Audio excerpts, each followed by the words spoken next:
March Madness. Erin Fry helped get the madness started for Southwest State as she helped the Mustangs defeat Northern State for the second time in a row.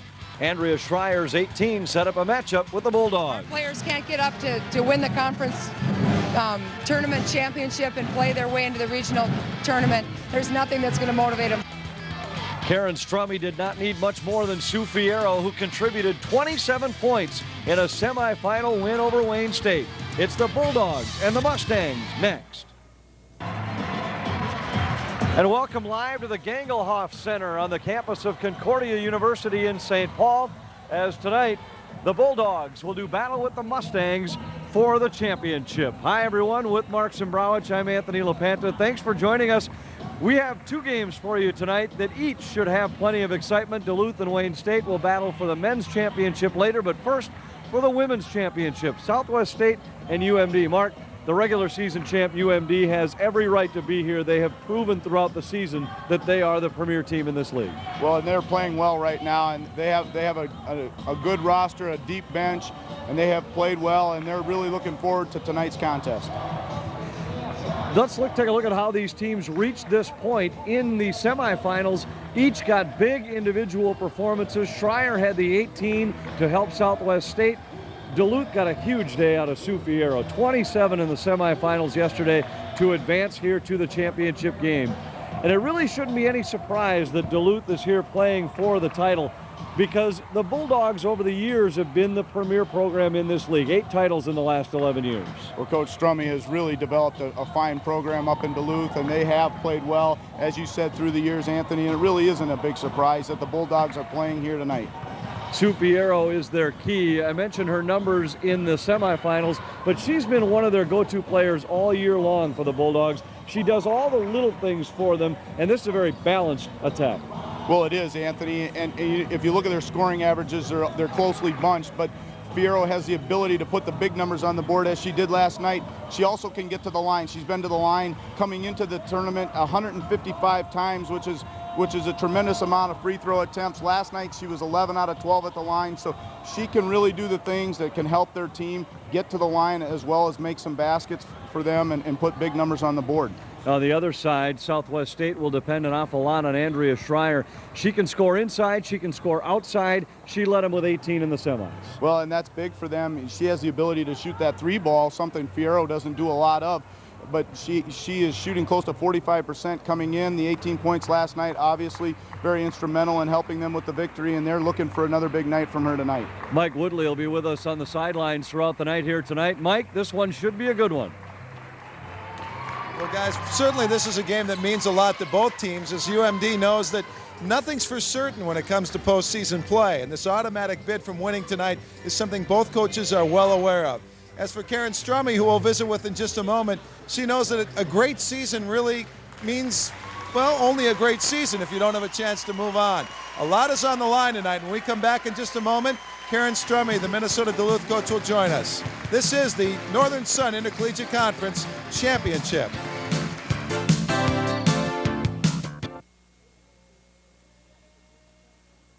We watch with so gallantly streaming, and the rockets red glare, the bomb bursting in there, gave proof through the night that our flag was still there.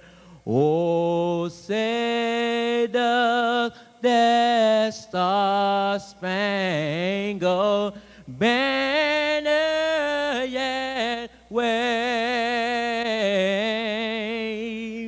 o'er the land and of the free and the home of the brave.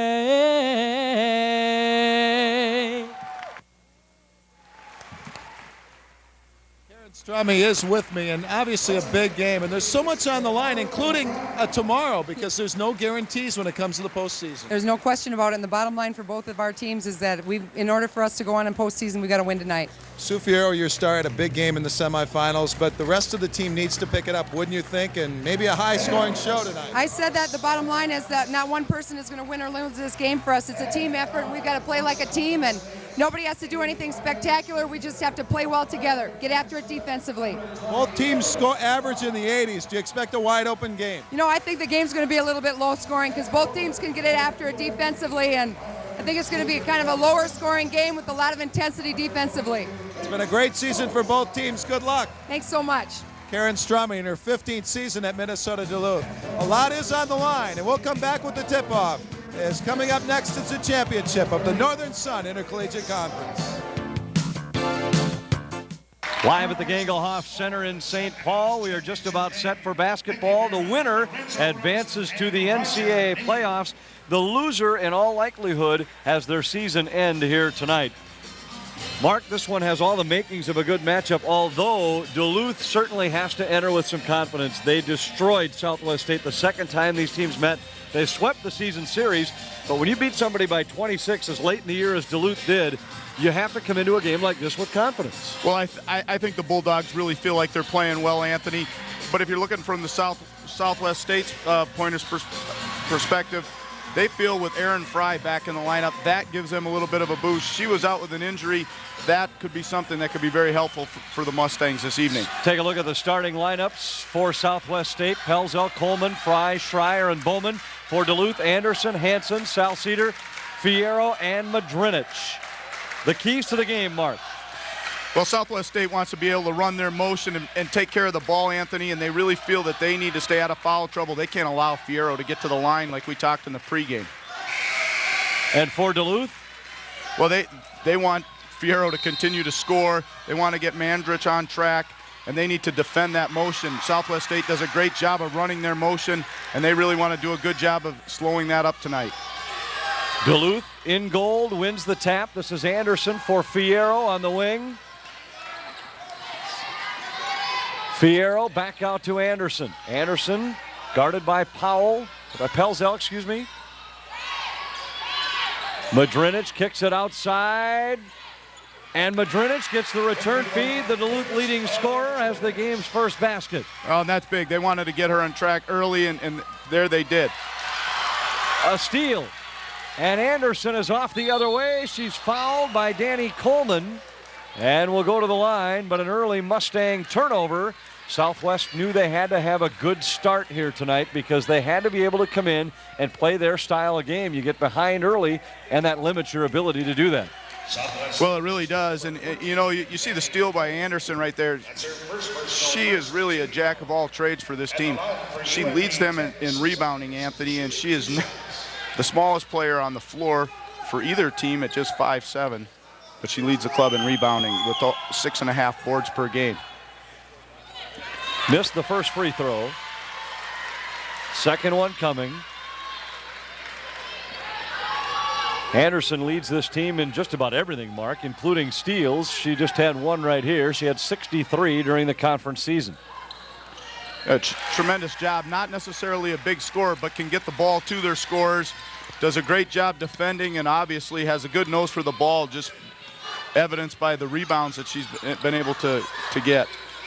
Pelzel lobs it inside. Boy, a great lob, and Bowman scores inside. That was very easy as UMD tried to front the post. Bowman was able to seal and get an easy catch and a bucket. Madrinich backs in and scores inside. She has 4. She leads the Bulldogs with 14.5 per game on the year. And a very nice move that time by Madrinich as she was able to really spin and whirl to the baseline for the easy 2. Back the other way, Schreier misses her first shot of the night, and Salceder has the rebound for Duluth. Madrinich is ahead of the play. Didn't get it, but got her own rebound. Finally, Fiero comes away with it. Hansen misses a long one from the wing, and the rebound is out of bounds to Duluth. A lot of intensity, a lot of hustle here in the early going. Both teams are are pretty juiced up to play this game. Kelly Kruger on the sidelines for the Mustangs. His team beat Northern State, the one team in this league that everybody figures will advance to the postseason regardless of what happened in this tournament. Southwest State dispatched them in the semis. Well, Northern State's 26-5, Anthony. I think most of the coaches in the league feel that they're going to get a bid. Great drive by Coleman. She finishes. The Duluth lead is 1. A good drive and a nice finish with the left hand that time by Coleman. Hanson. And now Anderson. We've seen the good defense early that Coach Strummy talked about in the pregame. Shot clock winding down. Fiero has to force it. Missed it. Rebound Schreier.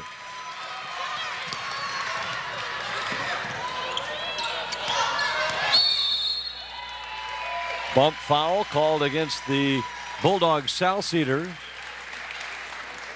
First foul against UMD. First time the teams met back in January, the Bulldogs won by 7. Second one much more one-sided, 85-69. And in that game, Anthony, just close to the halftime, Southwest had an 11-point lead. A couple of turnovers at halftime cut that lead, and in the second half, things just really fell apart for the Mustangs. Another turnover. Bulldogs into the front court. Southwest has turned it over twice early. Fiero fights her way in, but missed it. Rebound tapped around, and finally Madrinich will be called coming over the back. Well, I thought that was pretty good. Pretty good job on the boards by Madrinich that time. Got called for over the back. It looked like she was doing a pretty good job of keeping the ball alive. Mustangs have had a lot of trouble even making their entry passes. Three-pointer on the way from Fry is no good.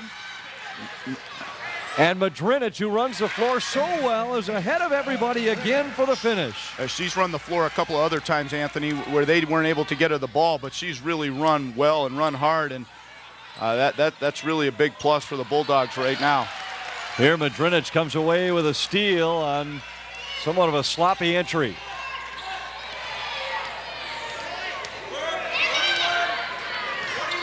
Fiero just inside the arc. Comes up empty, rebound Fry. 3-point lead for UMD. We get a whistle. And the foul is going to go against the Bulldogs. And we have a timeout on the floor. It's a 3-point lead for Duluth. Just over 4 minutes in, this is the NSIC Women's Championship game.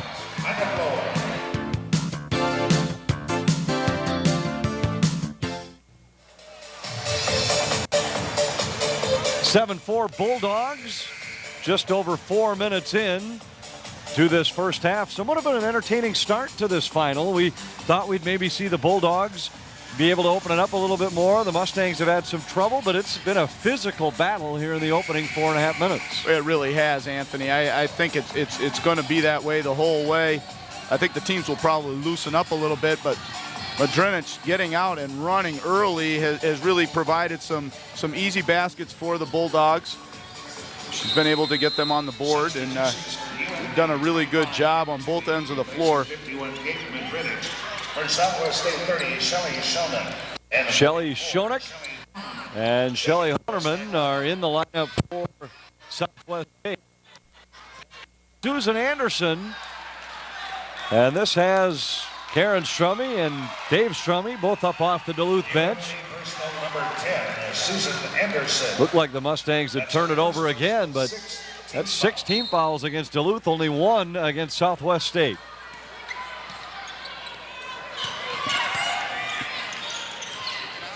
Schreier on the block over Fiero. It's good. And the lead is cut to 2. Schreier doing a nice job that time of getting posted up and finishing the play. Great entry pass. The pick and roll really worked well that time as Bell went to set the screen and ended up slipping it and cutting straight to the basket. A good feed by Fiero. Backdoor cut comes up empty. A second chance for Bowman, but she missed it. And the Bulldogs are back the other way, leading by 4. Fiero, entry for Tui, turns around, missed the shot. And the rebound as the bodies collide is out of bounds to the Mustangs. Southwest State substitution number 20, Aaron Fry. Replacing 14, Danny Coleman.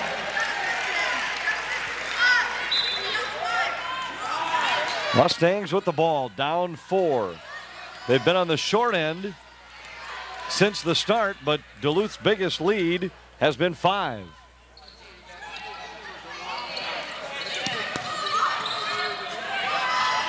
Bowman with the turnaround. It's off, no good. Rebounded by Barker for Duluth. Barker's knocked to the floor, but no whistle. And Fiero's bumped as she penetrated. Well, we noted early, Anthony, that Fiero has the ability to draw a lot of fouls. And because she can put the ball on the floor and spin and create some mid-range opportunities for herself, she has the ability to draw fouls, and then that could play large as the game continues on. Barker drives and can't finish. Rebound tapped around, finally controlled by Zellmer for the Mustangs. A good drive by Barker down the lane that time, just didn't get it finished. Anderson doing a good job out front here defending. Just 10 to shoot. Fry harassed by Barker. Just inside the arc, missed it. Rebound controlled by the Mustangs, and Bowman missed it. And then she comes over the back. That was just a frustration foul by Amy Bowman that time, Anthony. She had a nice look at the basket and felt like she had an opportunity and then committed the foul. Timeout on the floor. It's a 4-point Duluth lead.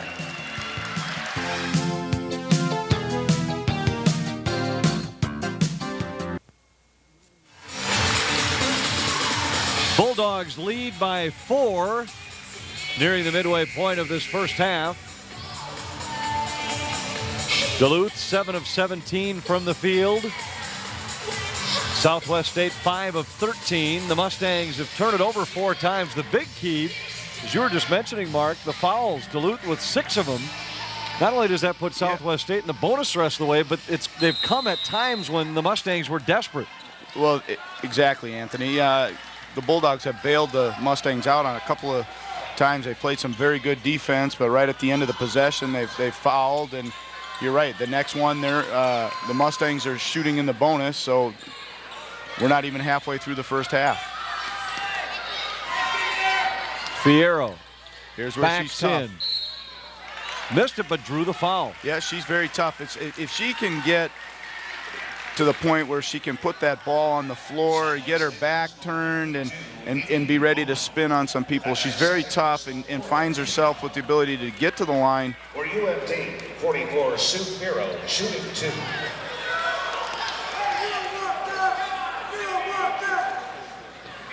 And the first free throw is good by Fiero. 73% free throw shooter on the year. There's a little bit of everything for the Bulldogs.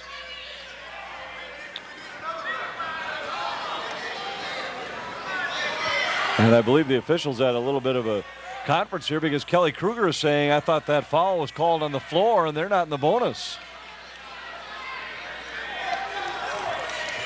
Kruger might have a good case, although she was going to the basket. Second one is good. Fiero's first 2 points of the night, and Duluth has stretched the lead to 6. Replacing 52, Amy Bowman. Now, both coaches have gotten very excited here early, Anthony. You could tell this is hotly contested. They're both well prepared and both Both were really anticipating a hard-fought game.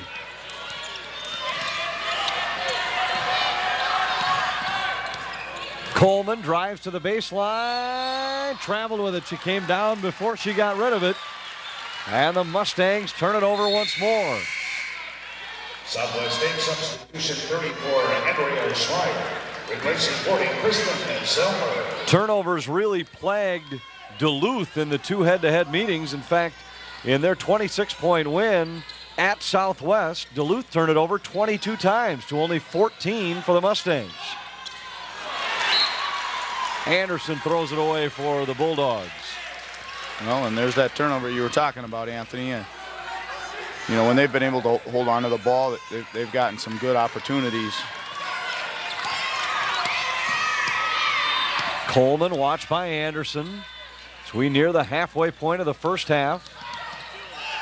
An off-balance shot by Schreier, and would you throw this into the bail him out foul category? Yeah, you know, she got Schreier to drive hard and take a tough shot. Sue Fiero. Get another look. You see she's got the forearm on her, and as she went to pull up, very good call that time. Schreier doing a good job of getting herself to the line. Missed the first free throw. Bulldogs go to their bench. Southsider returns.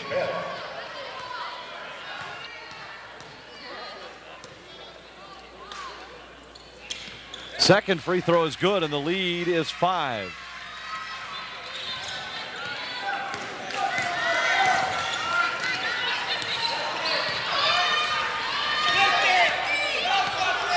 Mustangs start to extend the defense a bit.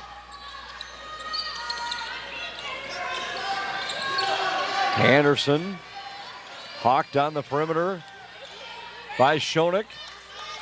Good drive that time. Southsider doing a good job of driving the left side, muscling one up there. 7-point lead for the Bulldogs.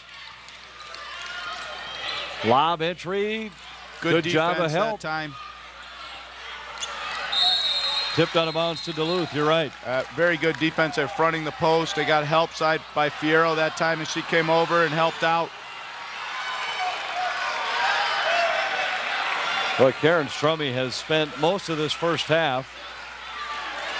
Boy, and here is another bailout.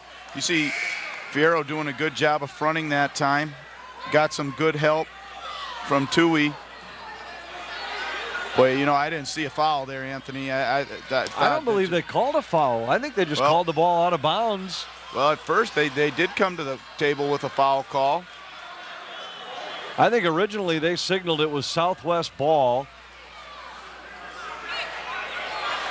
I believe they came to the table and called a foul. Well, Kelly Kruger thinks you're right. Well, when we watched the replay, there wasn't a foul. I think this is just the right call. This is UMD ball. This would be the right call. They called a foul against Southwest State. Oh my. The foul went against Honerman. Yeah. Definitely wasn't a foul. She knocked the ball out of bounds, but I certainly didn't see the foul there. Bulldogs come up empty. And the Mustangs have it, down 7. Fry is bumped on the way in. You could see the foul that time as Hansen riding Fry all the way down the lane. Fry showing her ability to drive to the basket once again. Laura Hansen. That's her first personal 8th team foul. Barker returns to the Bulldog lineup. And Fry will go to the line for a 1-and-1. At the line for Southwest State, number 20, Aaron Fry.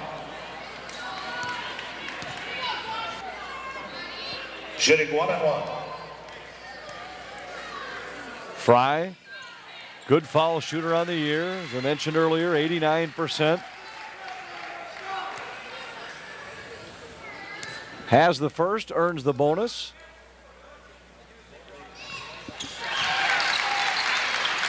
She has 5. And the lead is 5. And it's all been on her ability to drive, Anthony. She's been able to get those 5 points just by driving and picking up a couple of fouls. Great backdoor cut by Barker. Missed the shot, however, and finally the Mustangs come down with a board. Southsider had an opportunity there. I think the size bothered her a little bit. Fiero called for the bump on the baseline, and the Bulldogs better be careful. They're starting to run into some trouble. Madrinich, Fiero, and Salsider all with 2 fouls. And Madrinich will return, replacing Fiero. No, she'll instead replace Tui. So all 3 of their inside players on the floor with 2 fouls at this point. And we got a long way to go here in this first half, Anthony. Nobody likes to see any of their key personnel pick up 3 fouls in the first half, and it's something that obviously the UMD bench is going to watch. But as you mentioned, they have a number of players right now with the 2 fouls. Schreier got 2 free throws. It's a 3-point Bulldog lead. Mustangs 6 of 7 at the line as a team. Madrinich wants 3. Fiero comes down with it. Well, Madrinich has great position in the post. She did a very good job that time of getting herself down. She asked for the ball big. She really sat down that time and asked for the ball. You can see her here in the background asking for the ball. She had great position that time. Fiero. You see Fry giving Fiero the shot from the outside, but not that mid-range jumper. That's where Fiero really excels. But Fry definitely had backed off and invited that 3-point opportunity. And Fiero was able to put it on the floor and get the mid-range jumper. Fiero averaged 20 in the 2 head-to-head meetings, and this an illegal screen against Honerman and a good call. Yeah, it was. But that's her 3rd foul. Good call by Roger Neal that time, as she was able to kind of got the hip check out there a little bit. And it's going to send Madrinich to the line for a 1-and-1. Madrinich 6 points in the game. That leads the Bulldogs. On the year, a 77% free throw shooter.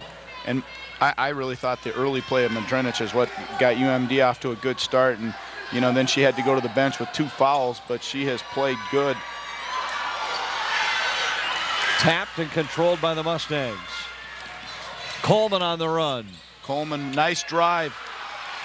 They went to the left hand nicely, but missed the layup. Barker back the other way.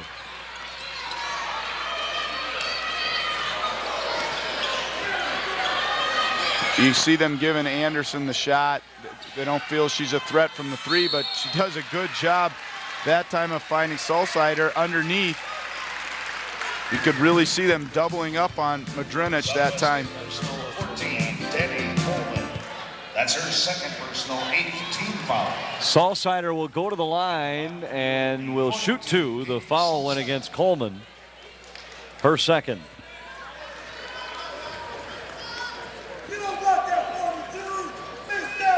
Salsider misses the 1st.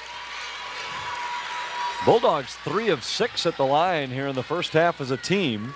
They shoot 71% on the year. That's an outstanding number. Second one is good, and we have a timeout on the floor. UMD leads it by 6. This is the NSIC Women's Final.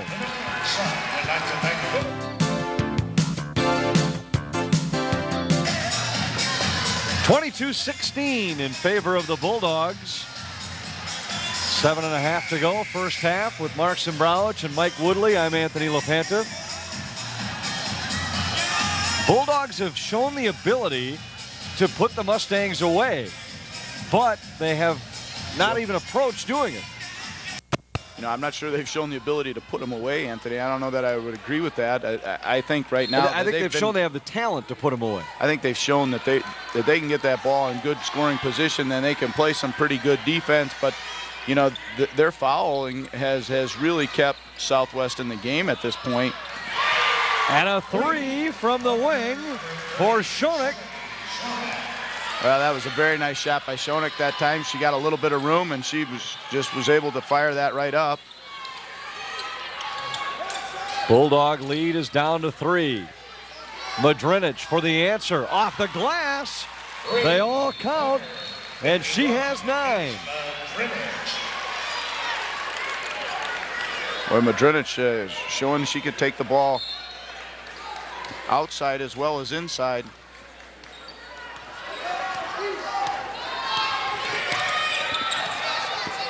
Schoeneck outside the arc for the Mustangs.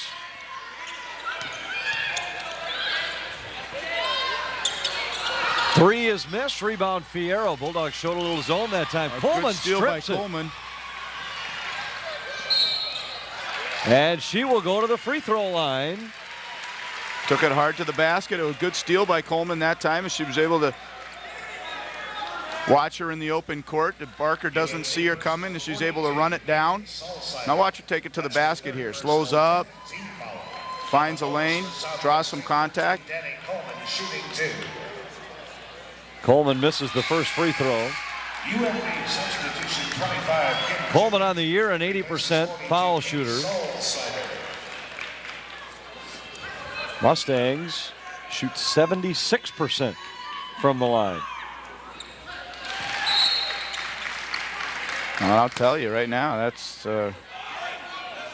really kept them in the ball game here.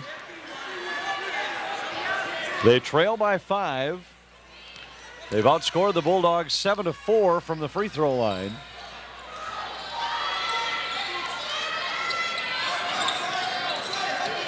Madrinich.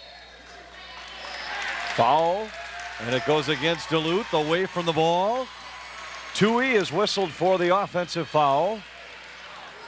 Wow. You know, I didn't quite see that. I was watching Fiero as she got great position in the post that time. She had it all set up. She was directing the ball back over to the other side as she was being fronted hard, and she would have had an easy opportunity, but they make a call there. And Coleman will shoot 2 as the Mustangs are in the double bonus for the rest of the half.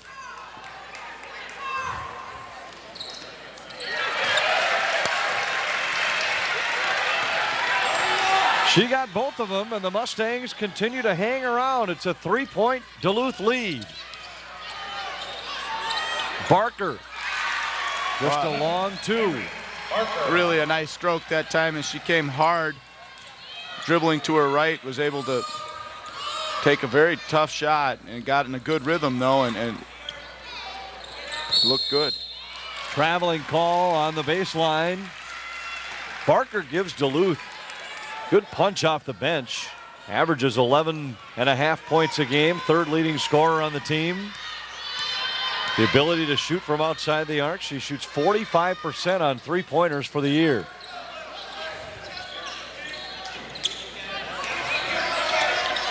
Here she comes curling off a screen again. Rebound to the floor and a jump ball. The possession arrow favors the Mustangs.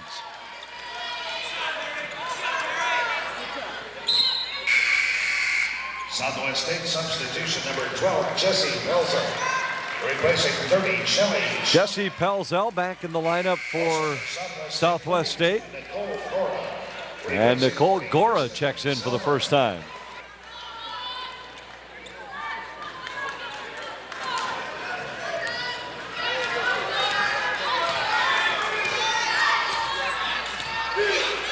Duluth still in the zone as the Mustangs attack.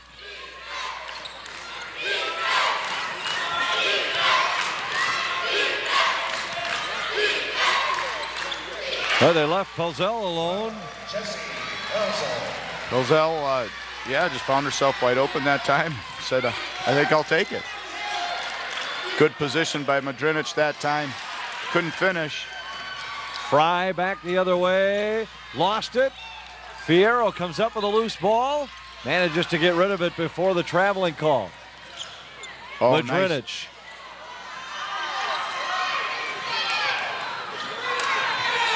Tui came up with it. She missed it. And Madrinich, they'll call a jump ball and give it to the Bulldogs. I thought Madrinich drew a foul that time. It was a nice pass on the break from Anderson to Madrinich that time. See Madrinich doing a good job on the boards. Boy, I don't know. Yeah, hard to tell from that angle. I thought at first you were right. I agreed with you, but on the replay, I'm not so sure. Fiero backs in. She draws the foul, and we'll get a chance at a three-point play. A great garbage shot by Fiero that time. She got good position on the block, able to receive the ball. And that's her first personal 9th team foul. Got Fry straightened out. And you see she was able to get up underneath there a little bit and weasel one in. Good play by Fiero. Free throw is good. Fiero has 7.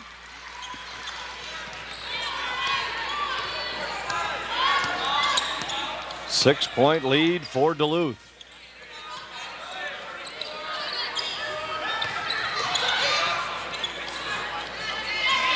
Good fake by Fry, gets loose but missed the 15-footer. Rebound Pelzel. Cross court to Coleman.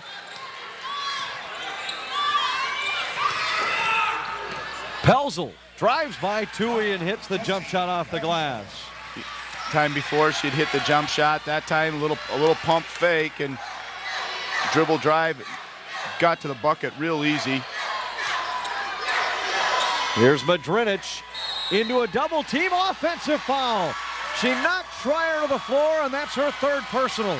Yeah, that's a big foul for the Bulldogs right there. That's really one they didn't want to see happen as Madrinich picks up that 3rd foul. You see, she does a good job of getting position, but look at the help by Pelzel coming over and forces her to turn back in.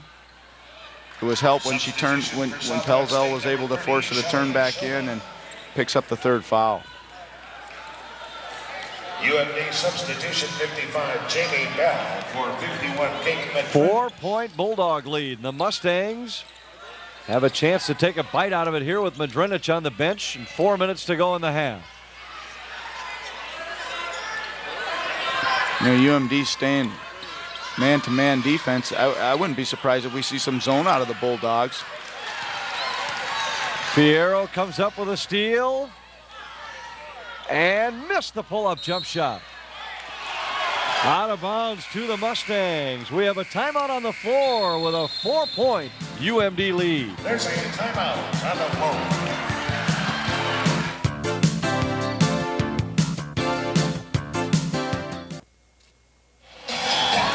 4-point lead for the Bulldogs. 3.5 to go in the first half. Madrinich on the bench. Fiero struggling from the field at 2 for 8. Duluth opening the door for the Mustangs to stay in it. The Mustangs have been real salty here, Anthony. They, you know, it's appeared that Duluth has had the easier opportunities, but the Mustangs have been very tough and really. Coleman and Fry, I think, have done a real good job for them as far as being scrappy and making some plays when really needed. Schreier hits from the baseline. Schreier with a tough shot that time. Off good penetration. She has 9 for the Mustangs. Every time Duluth stretches this lead to 5 or 6, the Mustangs quickly answer. They have not been able to draw even at any point. But they will not go away. 10 to shoot. Fiero finds Tui inside, but she missed it. Well, a great high-low feed that time from Fiero to Tui. Tui did a good job of getting position. Look, walked her person up the lane. Did a great job of receiving the ball. Just didn't finish that time. Everything was good. Really a nice high-low by the Bulldogs and couldn't finish. Hanson fouled on the 3-point attempt, and she will shoot 3. Danny Coleman whistled, and there's some foul trouble right there as well. That's 3 against Danny Coleman. That's her third personal. Yeah, boy, you really hate fouling anybody on a three-point attempt like that. The Bulldogs did a good job of setting that three up off the inbounds, and Coleman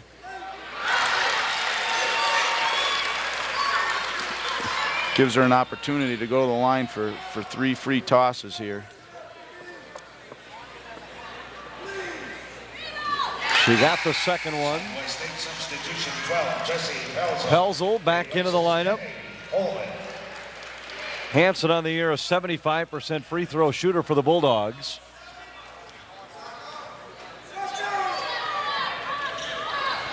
She got 2 out of 3. Rebound Tui.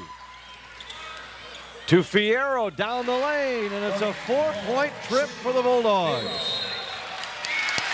And now a traveling call against Pelzel, and the Bulldogs once again on the verge of pulling away. Great defense that time by Anderson as she was quick to jump to the ball, forcing that travel by Pelzel. Lucky, I think, for Southwest State that they didn't get a charging call. This is a full timeout. The Northern Sun thanks Schwann's. Schwann's is the primary sponsor. 6-point lead. Now a timeout taken by Kelly Kruger, and the first timeout is taken is automatically a full timeout. So even though he wanted a 20, this will be a full timeout. Nonetheless, the Mustangs, for about the 4th time this half, are somewhat on the ropes. Down 6. It's been at about this point a few other times, but Duluth has never been able to stretch it beyond this point. No, they really haven't, Anthony. They've had ample opportunity inside. They've done a good job of getting things set up, but you know, they haven't finished a couple of times. Fiero had a great drive the last time, but she's had problems finding the bucket here this evening. So they've had opportunities. They played good defense on the other end. We talked early, I thought in the half they bailed them out, but I think Southwest State has made some good offensive plays here in the last 7 or 8 minutes. They've been able to get some penetration, and the kick out to Schreier that last time. Coleman's been able to get in the lane, and so I think we've seen a good first half. A lot of fouling, but I still think we've seen some good play. Bulldogs have a chance to reach the postseason with a win here, and it seems only fitting that they are a part of this first championship game in the NSIC because, first of all, they won the regular season title, but they've won or shared now 9 of the last 12 conference titles. Not since 1987 when they finished 4th in the league at 7-5 have they finished outside of the top 3. This has been the premier program for women's basketball in the NSIC. Fiero is loose, missed the short one, but the rebound and the putback for Jamie Bell. Duluth with the biggest lead of the half at 8.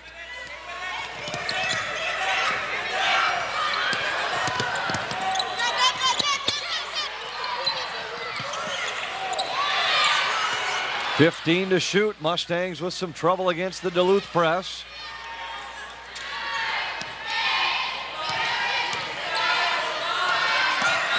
Schreier. They go outside the arc. Schoeneck missed the 3, and the Bulldogs have the rebound and a chance to add to the lead. Tui doing a good job in the last few minutes on the boards. Fiero knocked to the floor after coming up with the offensive rebound. And that was just good hustle. Fiero had a good nose for the ball that time. She was able to get inside the lane. Tried driving. Southwest State personal. And she finds herself at the line once again. That's her first personal foul. At the line for UMD, 44, Sue Fiero, shoot 2. Trip by Schoeneck on the play. Fiero gets the first free throw. She's a perfect 4 of 4 at the line. 10 points in the game. Second one is off, no good. Rebound Mustangs. Well, Duluth with Madrinich on the bench in foul trouble has actually been able to stretch the lead. Pelzel with 1.5 minutes to go. Fry for 3. Rebound Anderson for Duluth.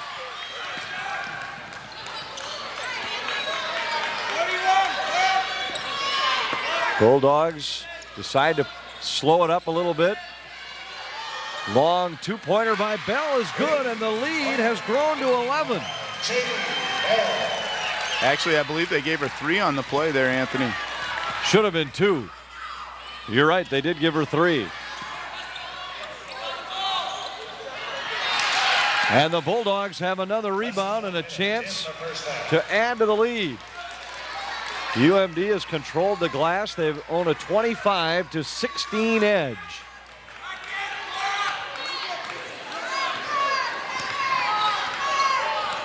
Anderson working the shot clock down to 10. Hanson blocked on the 3. Only 3 to shoot. Fiero got it away in time and almost hit it. Now the official thinks that the half buzzer has sounded. It was the 30-second clock that went off. Right, I think it was an inadvertent whistle by Roger Neal that time. I think it'd be, and he made the right call. He had an inadvertent whistle. I think you're exactly right. I think he felt that that was the halftime buzzer. And now Kelly Kruger is asking for an inadvertent whistle, therefore a jump ball, which would favor Southwest State, but I believe that UMD had possession already when Roger blew his whistle. I think this is the right call. I think they got it right. I'll tell you, I've had an opportunity to watch Roger Neal ref a lot of games, and that's one thing I really like about him. 1, he communicates very well with the coaches, and 2, he's not afraid to say I made a mistake. And in this situation, he can correct his mistake, and he was able to do that. 22nd timeout taken by Duluth. Now take a look at this. This 3, they gave Bell 3, but there's no questioner. She's inside the arc. Yeah, toe is right on the line. Nice, My nice eyes aren't looking. that bad. No, Mark. you had a good angle at it, Tones, and I'll, nice shot by Bell. I really like the way she was able to get squared up that time. Very nice looking shot.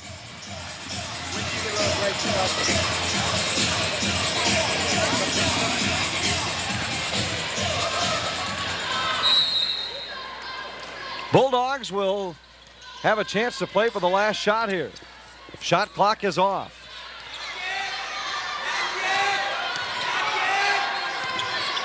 Barker drives by Schoeneck. Down to 10 as she takes it all the way to the glass and scores.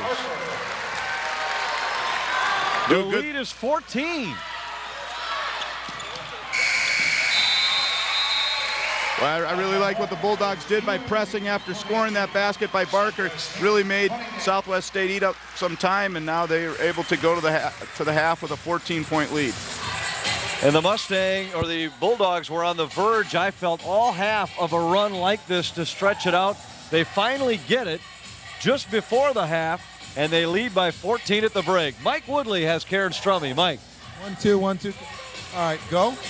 Karen Strummy is with me. And Karen, a tight game for the most part, tightly officiated, but your team broke out towards the tail end of the first half. And I guess the bottom line, and I think the officials are doing their job. They're working as hard as we are, and that's just the nature of the beast. And I think it's a very well-played game, and I'm very pleased that our team took a little spread at the end of the first half. In the semifinals, it was Sue Fiero who had the 27 points of your 60.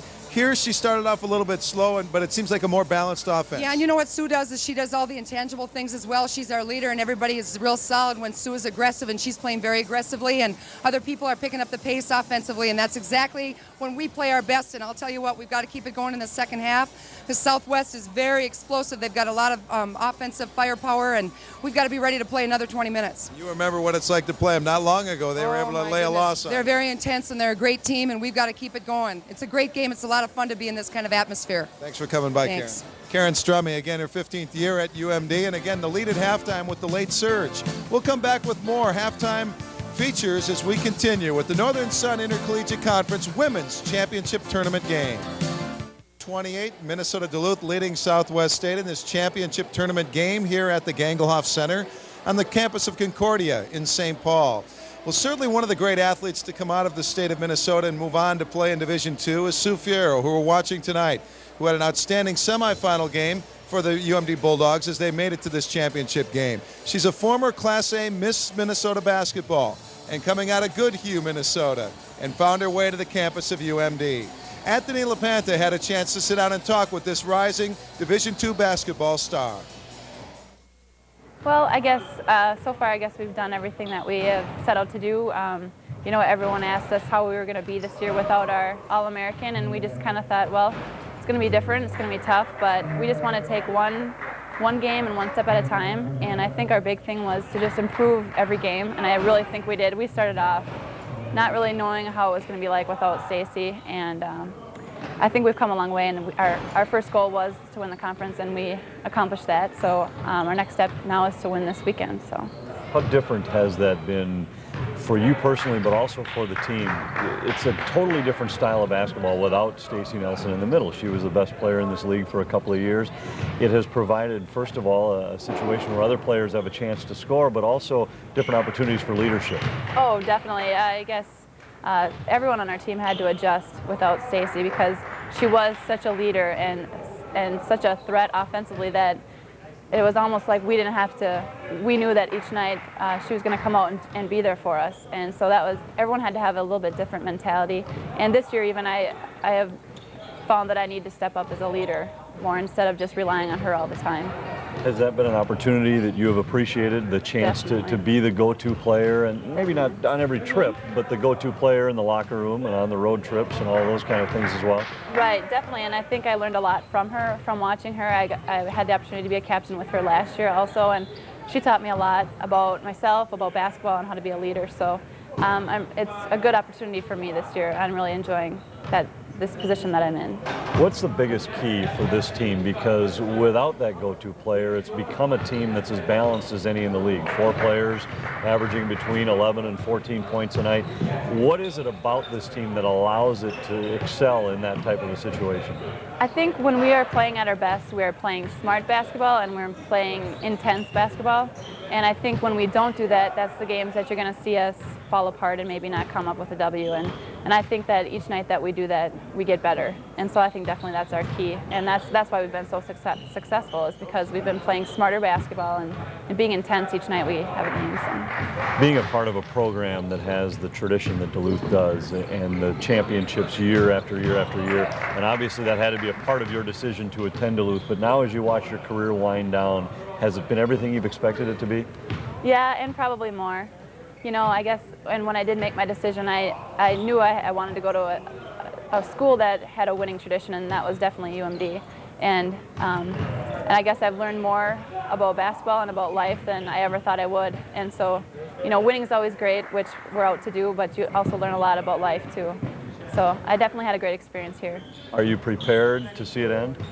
No, not one bit. I had our last home game and I was kind of shook up, so I'm not prepared at all. And I'm not even going to think about that, because I think if I do, I'll lose my cool. So I'm not even going to think about that yet.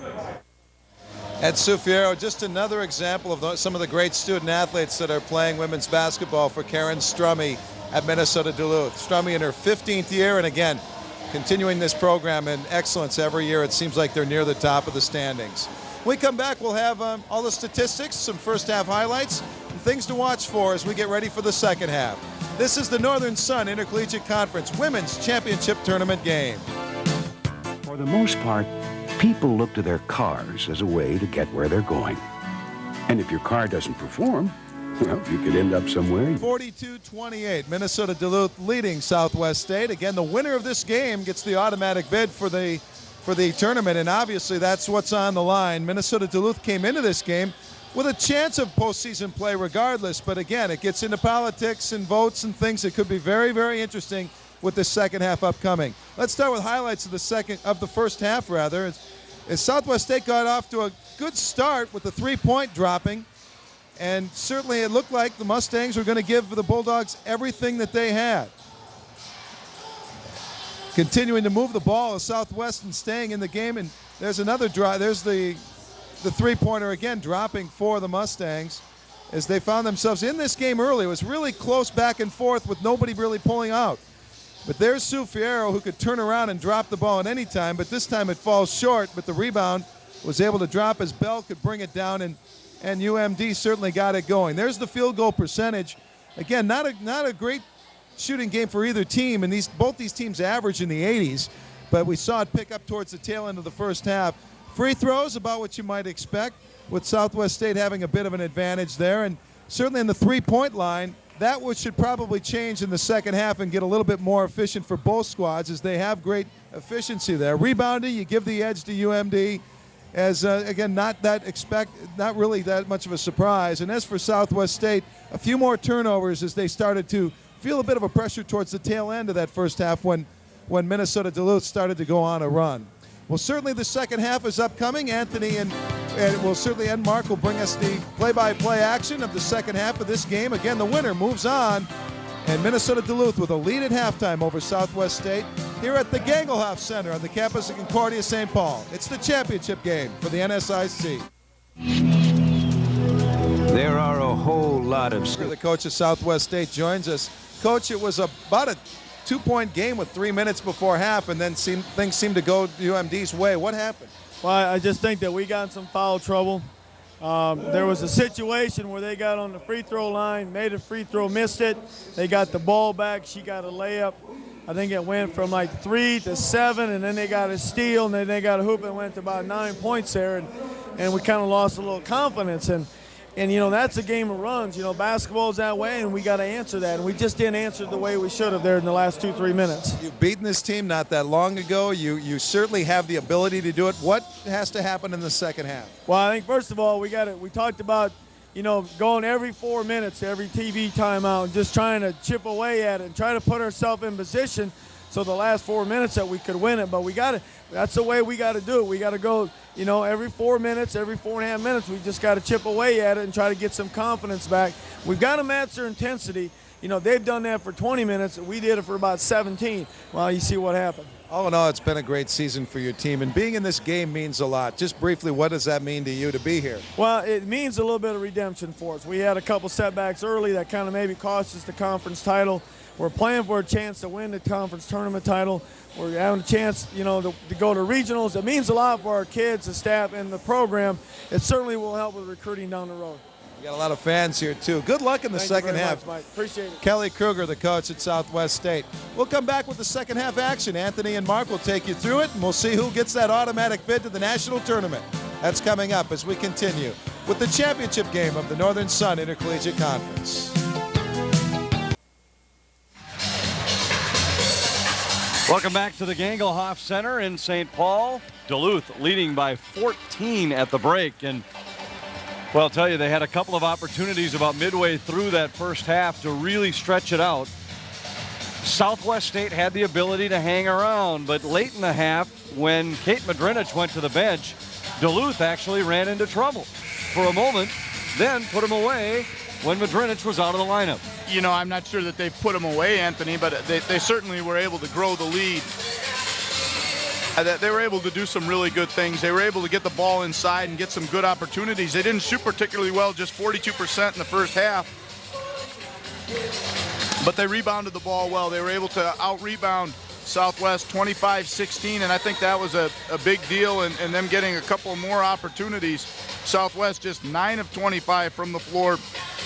So you can see that Duluth, with the rebounds they were able to get, got many more opportunities.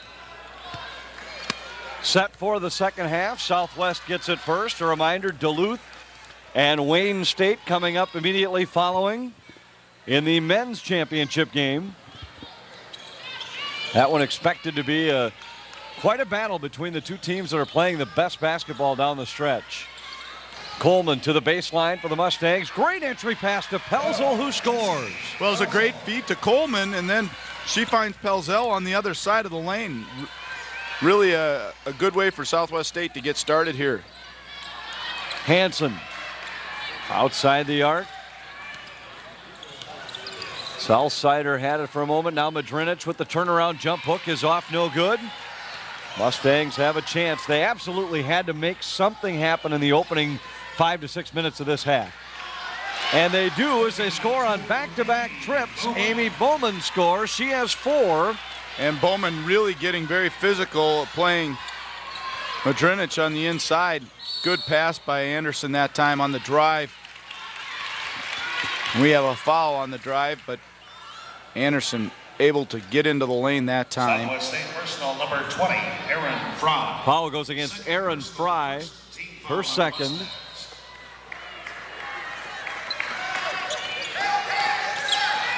Hansen. Anderson looks inside, but can't seem to get it to Madrinich. Fiero fires for three, and it's good. 24, Sue Fiero. 13 for Fiero.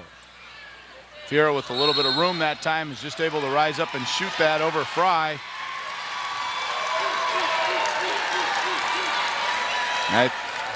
UMD personal 51, Kate Madrinich. Fourth personal. Madrinich picks up her fourth foul, just a minute 24 into the second half. Wow, that potentially could be a big call here in changing this game. Madrinich has played well when she's been in there, but as we see Pelzel on the baseline with a little short pull-up. Lead is 11. Fiero's going to have to carry much more of the load here in the second half with Madrinich in foul trouble. And Anderson hits a three for the Bulldogs to stretch the lead to 14, excuse me.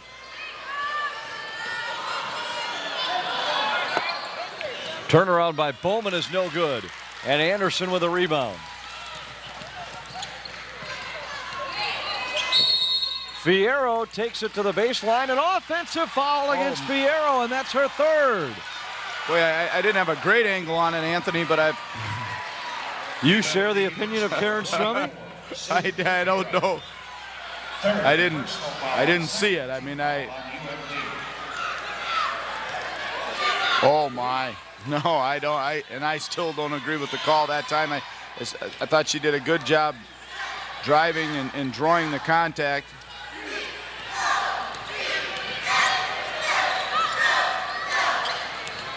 $14-point lead for Duluth. They've led it from the start. Coleman on the drive and the finish. Oh, great drive by Coleman. She's made a couple of really good drives here tonight.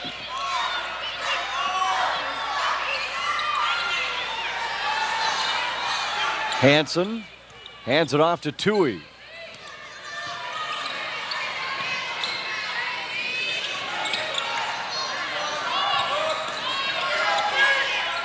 Seven to shoot. Bulldogs have to hustle. Hansen backs in, still can't get it off, and she's fouled with 1 second on the shot clock. Boy, you hate to see that if you're Southwest. You did such a good job of playing defense that time. Coleman trying to help out on the baseline there, commits the foul and really bails the Bulldogs out. Good patience by Tui, though, with that shot clock winding down. She still had the presence of mind to pivot and draw the foul. Tui misses the first free throw. Replaces Danny Coleman. Duluth as a team has struggled from the line. Just 8 of 14, 57%. Second one coming. It's good. And it's a 13-point Duluth lead.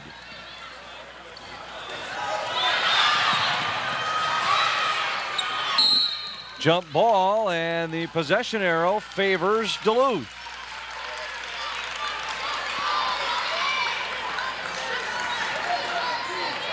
Kruger's bunch still hanging at least on the edge of being in the game, down by 13.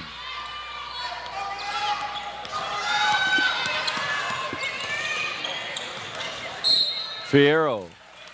Fiero was tipped out of bounds. Yeah, and she was fortunate that time. She was driving, picked that thing up, tried to throw it really with nobody open.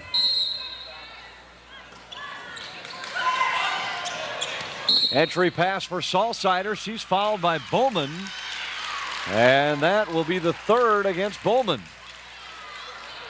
Southwest State personal 52, Amy Bowman. Salsider did a good job of getting position that time. Really made things difficult for Bowman.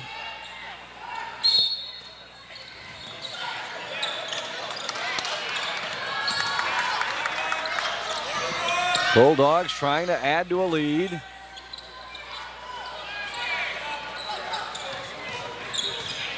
Tui Spins around Bowman but missed it, and Bowman rips down the rebound for the Mustangs. A traveling call against Pelzel. Great defense by Anderson. The second time tonight she's been able to make a play like that. Good quickness. She scores Pelzel into the travel.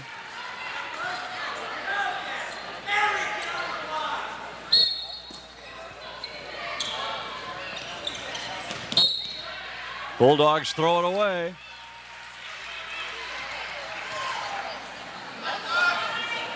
Northern Colorado was beaten tonight by North Dakota in women's basketball. That's meaningful to these teams because they were rated 4th in the region coming into this weekend, and they've now lost twice. NDSU and North Dakota both beat them.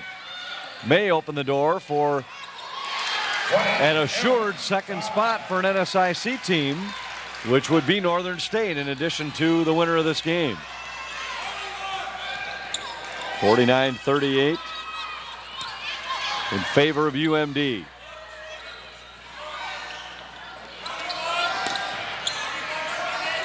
Fiero lobs it into Tui. Bowman on her back. And count the basket, plus a foul. And Bowman draws her 4th personal foul. Tui doing a nice job that time of being very patient with her move. Watch her here. Backs her way in. Just very methodically was able to turn on Bowman that time.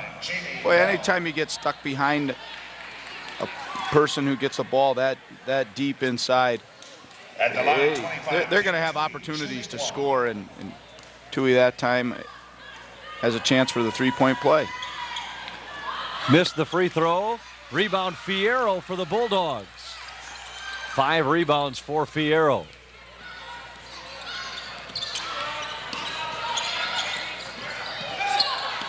Bell wants 3. It's no good. Rebound Fry. Could have been a big swing if the Bulldogs scored again there. Fry knocks Anderson to the floor, who's called for the foul. Non-shooting foul, and we have a timeout on the floor with a 13-point lead for the Bulldogs. There's a timeout on the floor.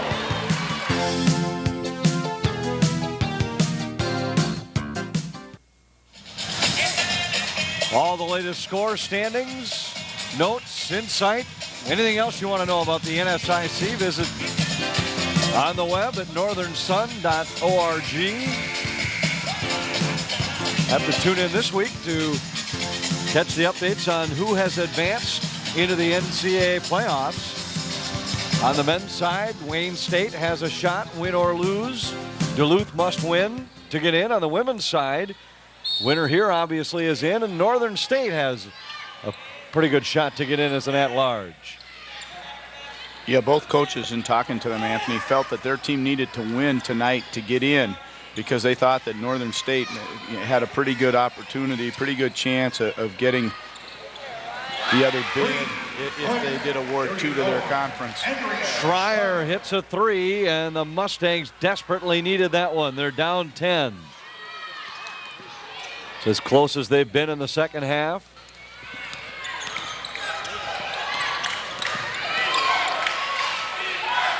Bell lobs inside. Offensive foul against Tui. Fry with a little acting job drew this one. I'm not sure there was much contact. Fry doing a good job. That's the second time she's been able to come over and help like that. Oh, really a good job by Fry that time. Big trip for the Mustangs. Down by 10.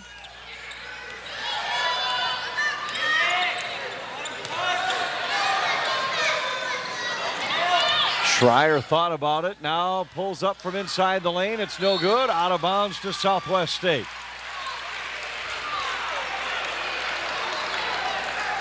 Schreier's hit 4 out of 7 from the field, but just came up empty with that one.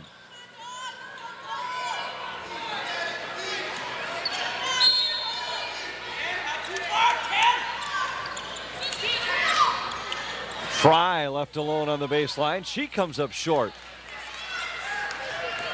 Mustangs had a couple of chances here early in the second half. Barker drives. The runner, no good. Fouled on the way in. She'll shoot 2. But Barker really has impressed me with her ability to score. She really looks and attacks the basket. Has a very nice stroke from the outside, and been a real good offensive influence on this team off the bench. First free throw is off, no good.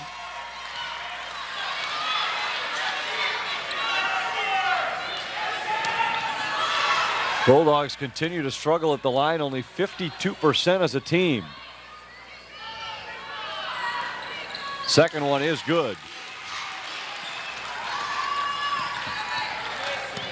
Barker has 7. UMD leads by 11.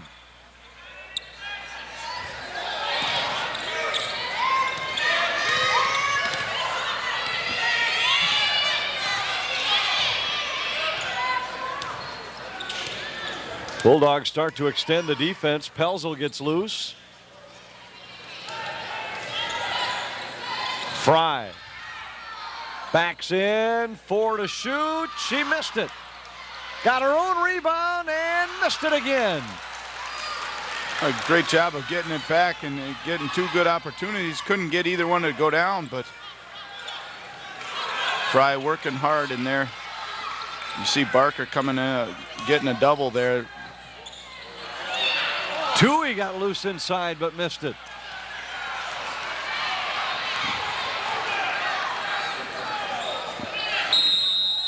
Timeout taken, a 20-second timeout taken by Kelly Kruger on the Mustang bench.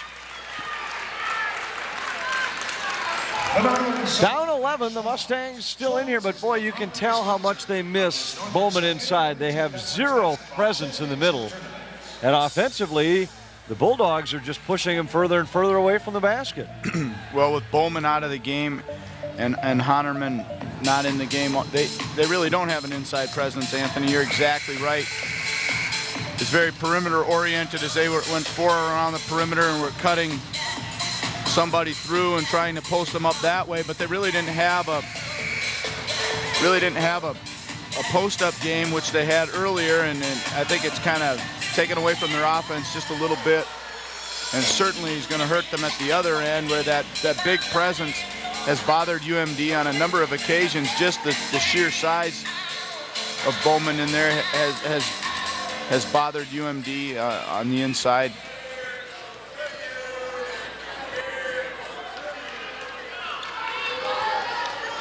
Mustangs with the ball.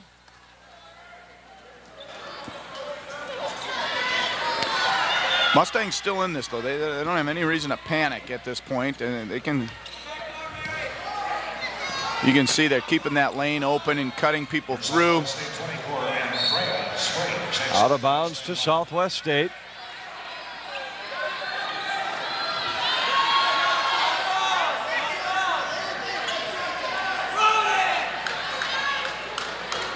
Nine on the shot clock. They have to hustle here. Fry left alone for 3. No good. Rebound Tui.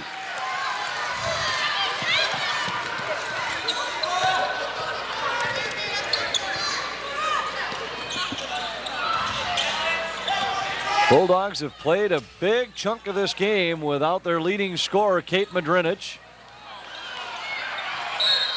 Jump ball, and the possession arrow goes to Southwest State.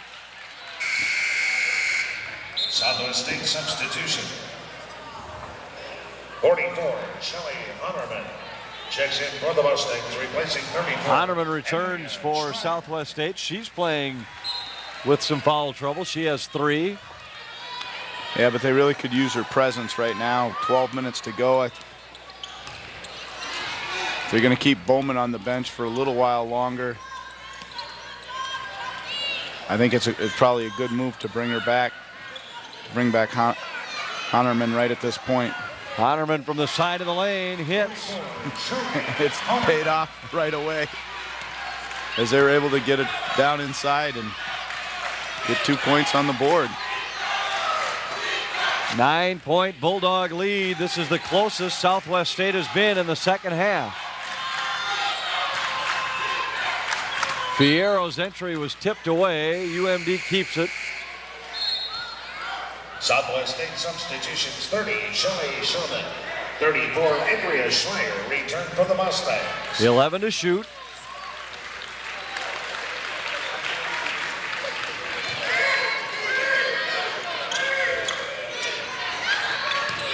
Fiero leans in around Schreier and got it. Leads back to 11.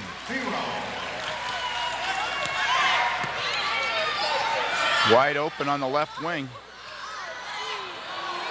Rebound out of bounds, last touch by Fiero.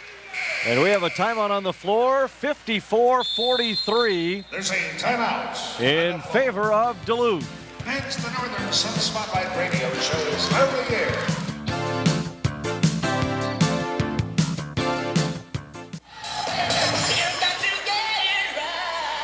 Bulldogs by 11, just under 12 minutes remaining.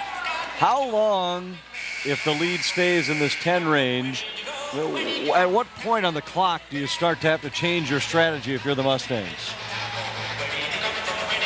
Well, that's a good question, Anthony. And you know, I think they're trying to get a couple more of their shooters into the ball game, and you know, at some point you look for them to bring Bowman back to the game for a little more inside presence. Fiero cross court to Barker, leans in, got it, and she'll go to the line. A great play by Barker that time. Fiero doing a good job of getting the ball ahead to Barker, and That's her first personal 6. see Fiero go cross court with the pass. Now watch Barker. 11, Mary Barker shooting one. Well, she has the ability to finish in traffic. She does, and you know, she's pretty fearless about getting to the basket.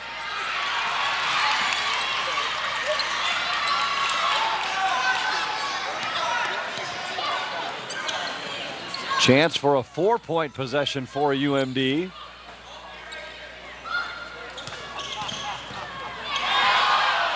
Bell missed it, but Tui has the rebound.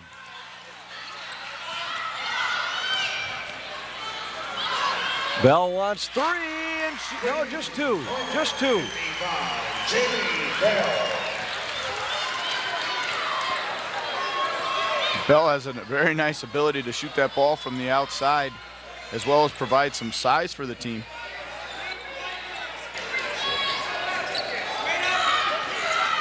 Karen Strummy really barking at the scorer's table. Scorer's table has it right. The official changed it to a 2-point basket. Now they've just added a point to the board. The officials clearly said 2. 3-pointer. That right there, Anthony, was a 3. I agree with you. I'm a little bit surprised. I think Kelly Kruger, I think he's going to. I don't think he realizes that the extra point. Now they're going to take a point away, and Strummy just went out and got it straightened out. The Northern Sun is on Midwest Sports Channel. You're invited to watch the next. That's a 2-point shot. It is. On Tuesday, March Much like the one in the first half that they did get 3 points. This one, and I clearly believe that was Bell also in the first half. It was. She could really shoot that ball from the arc. Duluth is a team 5 of 11 on 3-pointers. Southwest 2 of 8.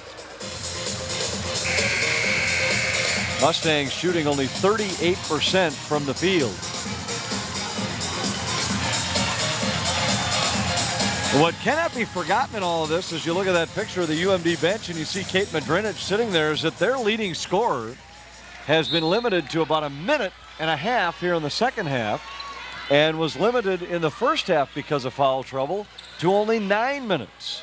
Well, and their other explosive scorer, Fiero, has really kind of struggled tonight from the floor. 52, Andy Bowman return for the Mustangs.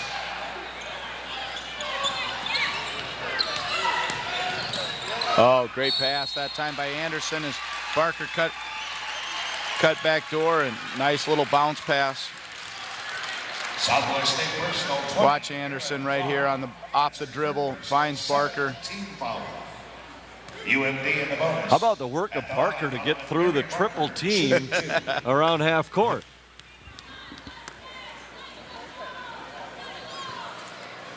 Barker hits the first free throw. Here, watch this. It's like a Barry Sanders move through the defense.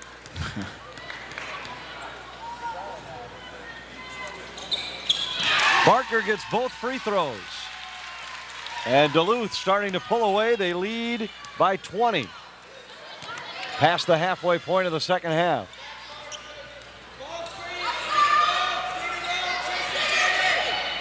Coleman left alone for three. That's short. Boy, not much going right for Southwest State. They are just unable to find the range from the field. Bowman inside, got it. A good little lob that time to Bowman on the out of bounds play, and she was able to get squared up and make the short jumper. You're going to need a lot more of that, and a couple three balls, I'm guessing, in order to get back in it. Barker comes up empty.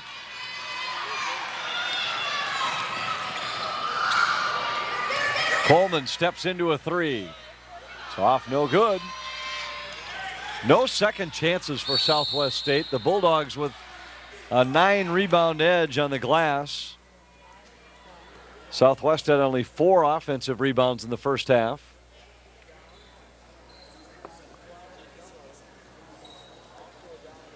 And not exactly sure what the whistle is for here, but 2 players slow to get up. Substitution for Southwest State, 12. Pelzel back in. Replacing 30, Shelley Shonen.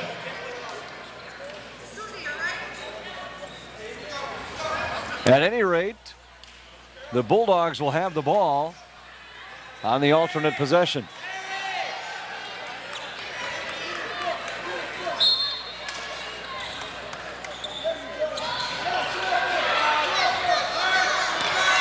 Fiero leads them 3-on-2 into the front court. Bell missed the three. Under 9 minutes to go. And the Bulldogs leading by 18. Yeah, they've just slowly been able to open that gap up just a little bit more, Anthony. And it looks like you know, Southwest is going to have to change their tactic. You can see they're pressing a little bit now. But I think they're also going to have to start looking from the outside a little bit. Pelzel for Coleman. All started when Duluth scored the final 12 of the first half. Schreier got it to roll inside. Schreier leads the Mustangs with 14.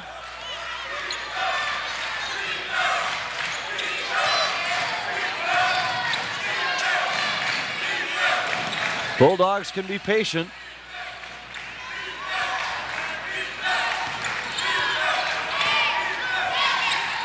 Now only 5 to shoot as Barker takes a look.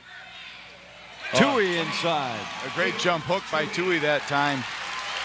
I'm very impressed with Tui's patience when she catches the ball inside. She's not in a hurry to go anywhere, and she does a good job of freezing the defender and is able to get a good shot up most of the time. Schreier missed it. Here come the Bulldogs. And Tui finishes ahead of the play.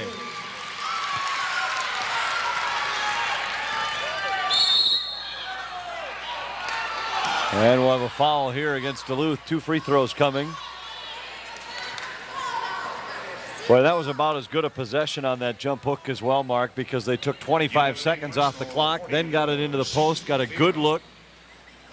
When you're playing with a lead, you can't diagram it any better. No, you really can. They were able to get it inside, and just a very impressive jump hook by Tui that time. Then she runs the floor and gets a layup. Sue Fiero just picked up her 4th foul, though. 30, Shelley Schoeneck. And 44. Well, Fiero out with 4, Madrinich in with 4. Right, Coach Trummey was not very happy considering the circumstances. Not very happy with that foul. She wished he would have used a little more judgment and got a little better position. Timeout on the floor, Duluth by 18. For Eric.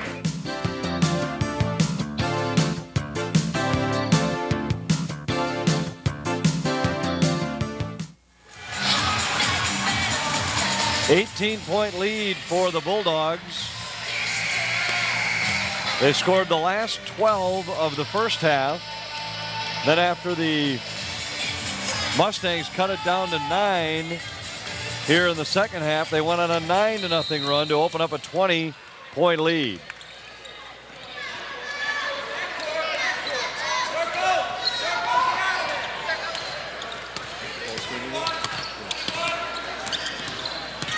Bulldogs doing a good job of breaking that pressure, just able to really to clear out that time. Barker bringing it easily by herself. Great jump shot by Barker. She hangs in the air and finishes. She has a game-high 16. Well, she really can get the ball in the scoring position and get it up as Schoeneck comes right back and answers at the other end off a good feed. See, I'm not sure Duluth wants to cross their people when they have man coverage in the back court like that. You just want to clear out. Inside to Bell. 11 for Bell. Bulldogs have 3 in double figures. Fiero with 15, Bell with 11. Barker leads them all with 16. 20-point lead for Duluth. And a block against Anderson, who barks at the official once again. UMD personal number 10, Susan Anderson. That's her 3rd personal foul. 3rd against Anderson. Substitution for Southwest State number 20. She's asking for a whistle for leading with the elbow. Possibly.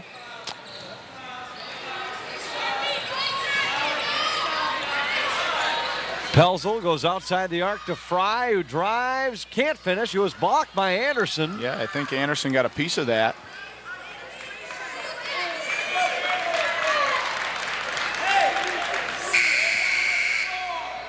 .552 to play. And Duluth is just methodically taking the Mustangs apart. Oh, they really have. And air ball by Coleman, rebound to the Bulldogs. I was really impressed with Southwest's ability to keep it close there in the first half, Anthony. You know, I think had UMD not committed a few of the fouls, and they may have had a chance to open that lead a little sooner, but Southwest really hung tough, and you got to give them a lot of credit. But it's just become too much. It's too long a time to hold on, and the Bulldogs, as you've stated, methodically just kind of pulled the Mustangs apart, and right now it looks like they're on their way to an automatic bid to the NCAA Division II playoffs. And the question would then become, will Northern State also get in and give this conference 2 teams? Duluth and Northern split their 2 head-to-head meetings this year. Southwest State substitution 12, Jesse. Duluth won the conference by a game, but Northern had some very impressive non-conference wins. Early in the year, beat several of the powerhouses from the NCC. Bell gets a pair of free throws, and Duluth has a 21-point lead. 22, rather.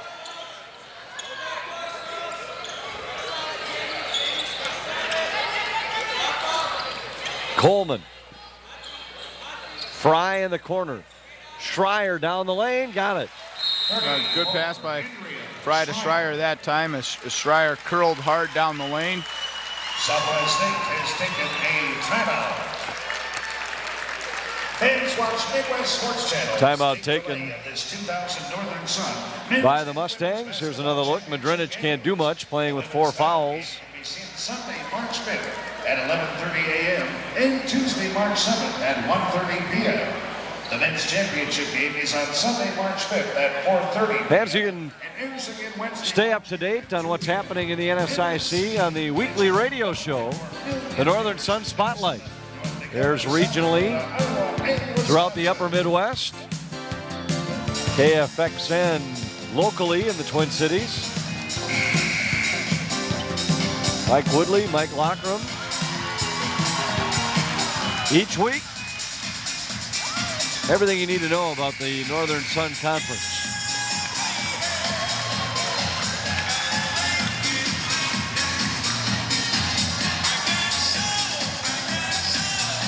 Bulldogs leading by 20. And only 5:23 to play. Shooting percentage has been a big part of it. Bulldogs with an 11 percentage point advantage.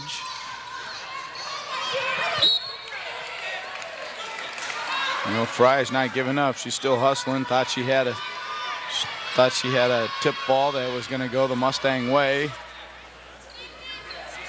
Roger Neal didn't quite see it that way. Barker in a double team. Throws it away.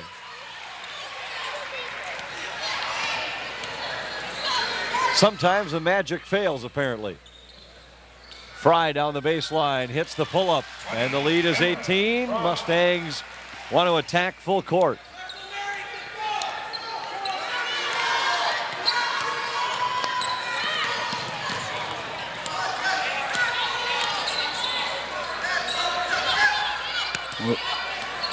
Southsider for Bell. And watch the Bulldogs just try to run clock here right now and get some kind of shot up once you get around the 5-second mark. Barker's pull-up is no good. Rebound tapped and controlled by Anderson. This could be a minute trip.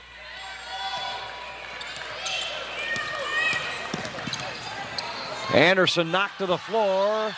Tied ball. Should have been a traveling call there. She called a timeout before the jump ball.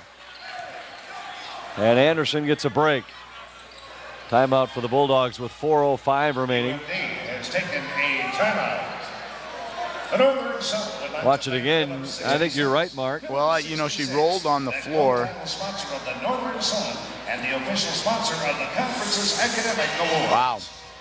I don't know if you can you have a pivot hip?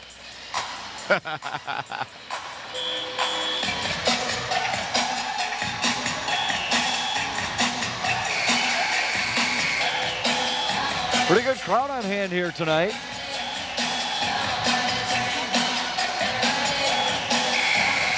Chance to see a couple of good ball games.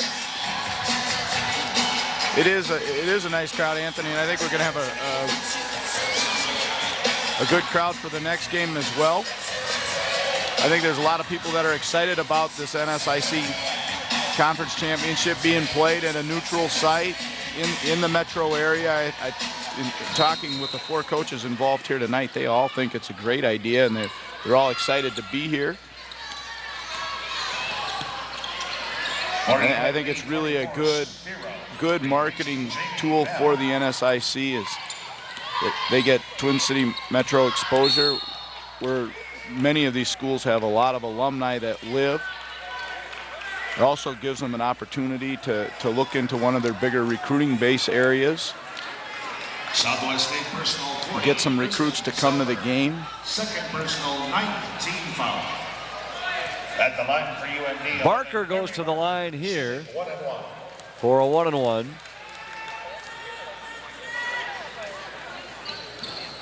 Got the first.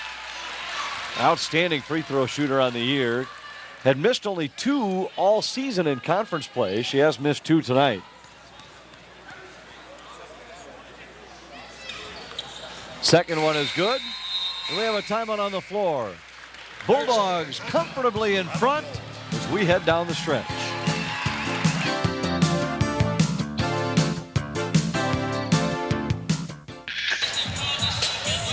20-point lead for Duluth, 3:52 remaining. Mustangs need something and need it quickly. They do, and they're going to have to create a lot of turnovers and shoot up some 3 balls here. Duluth with both Fiero and Madrinich in the game, so they still have key personnel, both Barker and Anderson in the backcourt, so they're not taking it lightly yet either.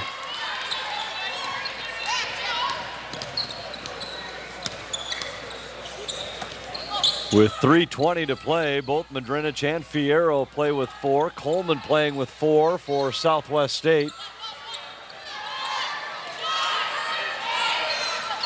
Shot clock winds down. Madrinich is fouled inside. And once more, Duluth gets exactly what they want.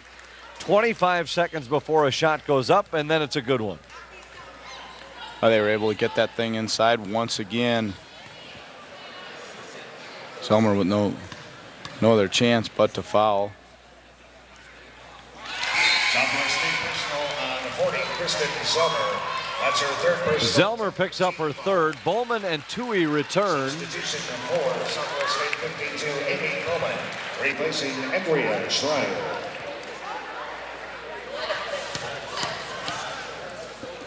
And the second one from Madrinich is good. The lead is 22.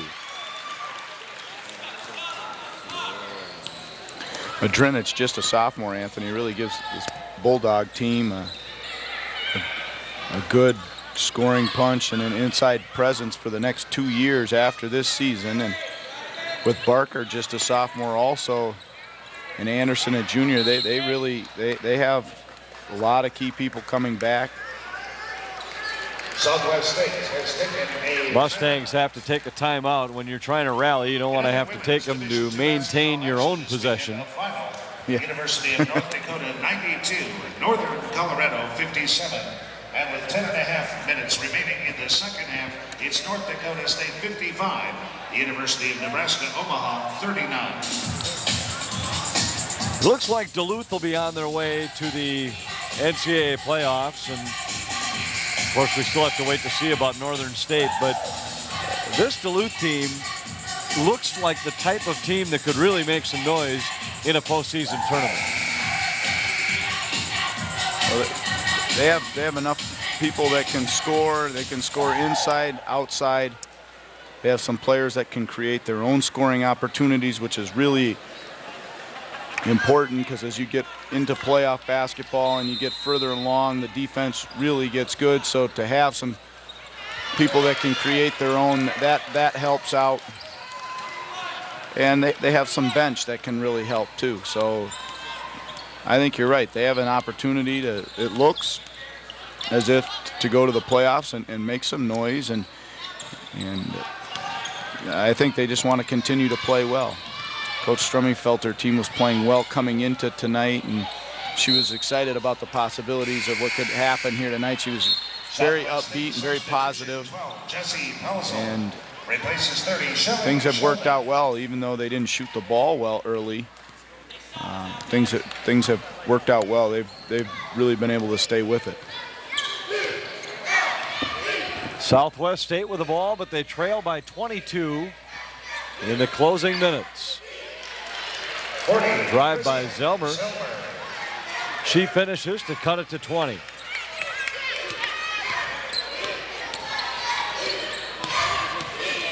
I'm just impressed with the poise the Bulldogs show as they play. Great backdoor cut again by Barker. They all seem to have a firm grip on what their contribution to the team should be and is. I think you're right, Anthony. I've been very impressed with some of the things that they've been able to run, the way they've been able to get the ball inside, hit some cutters. You know, their offense doesn't stop moving when the ball gets inside. They continue to cut, and that's really important, and it doesn't always happen. Pelzel is checked out of the game for Southwest State. Got a nice hand as she exits for the perhaps for the final time. You know, that's tough for seniors. Put as much into it as these girls have for Southwest State. Shot clock violation by the Mustangs. Substitutions for Southwest State, 24. Andrea Spray checks in and replaces another senior, Danny Coleman, who gets a nice hand. And for UMD, 21, Julie Anderson, replacing Mary Julie Barker. Anderson in for Duluth, replacing Mary Barker.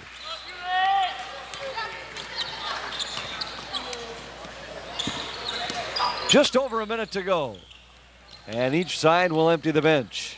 Final minute of play in this second half, 1 minute remaining. Bulldogs will advance to the postseason.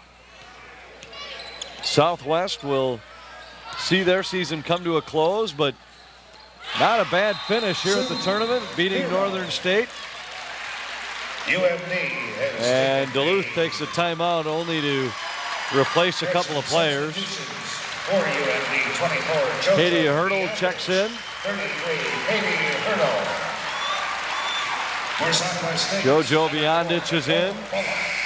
Fiero hit a jump shot to put an exclamation point on her evening with 17 points. number 32. 6 rebounds, had 27 in the semifinal win. And for UMD, 34, Megan Scheller. Madrinich limited after some foul trouble. She finished with 11. 42, Nicole Gora. She had 6 in the opening minute and a half of the game. She really got off to a blazing start and then found herself in foul trouble and really hasn't been much of a factor in the game from that point on, but the team certainly picked up the slack for her.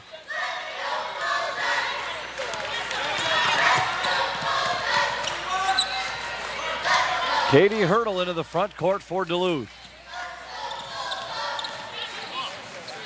Beyondich dumps it outside to Anderson. Stay with us in our post-game show. Mike Woodley will visit with a couple of the winners. And of course, still to come tonight, the men's final. UMD will look for a sweep of the 2 conference championships as they'll do battle with Wayne State College.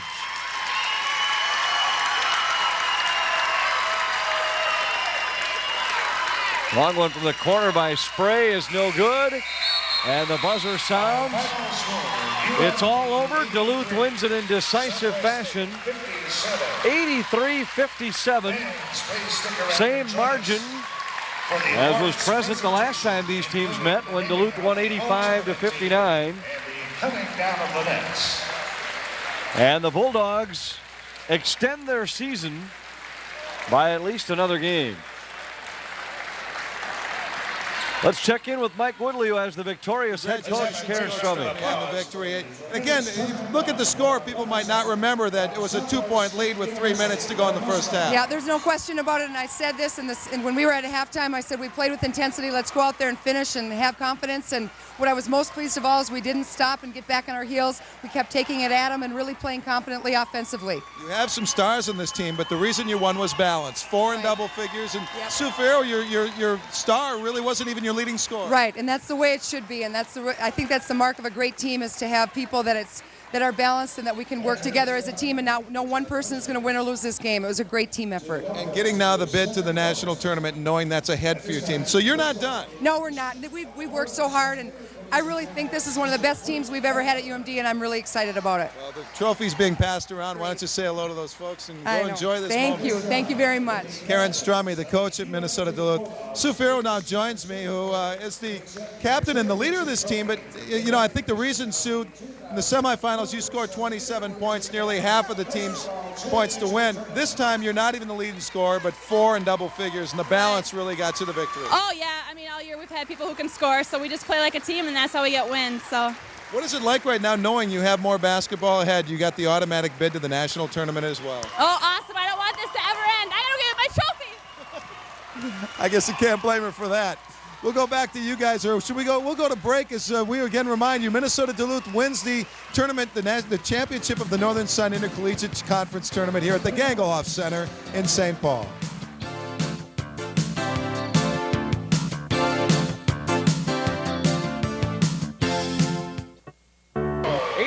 80-57 the final for UMD. They shoot nearly 50% in the win. 20 for Barker, 17 for Fiero. The balance of the Bulldogs is what we talked about in the pregame, and it's what wound up being the difference between these two teams tonight. Well, it really did. I think UMD's ability to just continue to be able to pound that thing inside, the scoring punch that they got from Barker off the bench, all that kind of made the difference, and I think that really the better team won here tonight. Duluth extends the season and advances, and probably justifiably so. This was the best team in this conference throughout the season and certainly throughout this tournament. Let's send it over to Mike Woodley, who's with one of the winners. Mike. I am with Sue Barker. 20 points and again a big victory. How's it feel now to know that you got more basketball and this victory is now behind you? Feels great. You know, this is a big game. You know, coming out, we just did what we had to do to come out and win the game. And Southwest is a great team, and we just came out and played hard and took home a big one. It was a real balanced effort, wasn't it? 4 players in double figures, and Sue, who oftentimes leads the way, wasn't even the one who led in scoring. It was you. Yeah, I don't know. We always, Sue's always the leader on the floor, and I don't know. Everybody knew that we had to step up tonight and do what you had to do to get done, and just step up. Congratulations. Enjoy the celebration and go cut that net down. Thanks a lot. Sue Barker at 20 points. Again, Minnesota-Duluth with the victory over Southwest State. Let's go back to Anthony and Mark. All right, thanks, Mike. Congratulations to Mary Barker, Sue Fiero, Kate Madrinich, so many individuals that played a part in this. And as we talk, Mark, I don't know how many other ways you can say it other than that they just seem to play so well together. Barker does the little things off the bench. Anderson does a little bit of everything for this team. Fiero the same way. Madrinich runs the floor so well for a post player. They seem to have all the pieces in place for a team that could really make a run in the playoffs. They do, Anthony. And you mentioned they have all the pieces, and I think their willingness to be unselfish and give up the ball to teammates that are cutting to the basket, even though they're posted up, and those little plays really can go a long way as far as making a team gel. And when you allow a lot of people to touch the ball and then get some balanced scoring, you get a lot of people playing hard every night, because every night you feel like you're part of it. A team that has won 9 of the last 12 regular season titles captures the first ever NSIC playoff title. A reminder that the men's final is still to come. UMD will go for the sweep as they will do battle with Wayne State College. Our next Northern Sun Showcase show comes your way on MSC Tuesday, March the 14th at 6:30. We'll have highlights of this game, of the men's final, and preview the NCAA playoffs. The final here once again tonight. Duluth 83, Southwest State 57. For Mark Sembrowich, Mike Woodley, and the entire Media One crew that produced the game for us tonight under the direction of Matt Gangle, I'm Anthony LaPanta. So long from the Gangle Hoff Center.